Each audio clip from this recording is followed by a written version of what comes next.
There's a condition called tennis elbow. What is tennis elbow? Tennis elbow... First, you have to play tennis to get tennis elbow? Majority of the tennis players don't get tennis elbow because they're professionals, they know how to play. But the weekend warriors who want to play tennis, they'll get tennis elbow.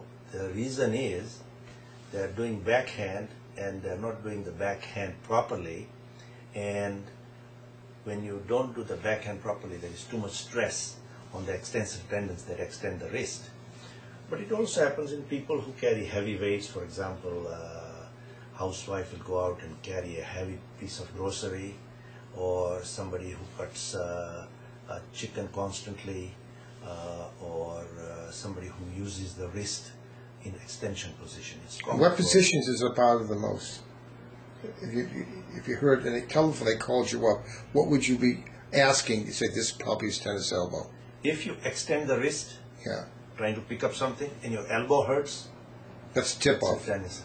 Raise your wrist, elbow hurts. Yes. And how would you treat that? Majority of the patient, I would say almost 80 to 90% of the patients can be treated with either occupational hand therapy or with a cortisone injection. And in my opinion, both of them are equally successful. So patients who don't want to have the injection, I'll tell them to go to therapy, again 3 to 4 weeks, so it takes a little time.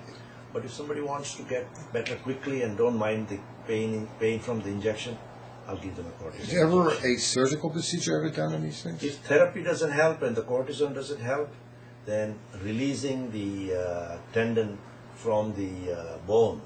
Have you done that at all in the last few years? I've done it on several patients, including my doctor friends who play tennis. And obviously not well, but okay. And they have been better, yes.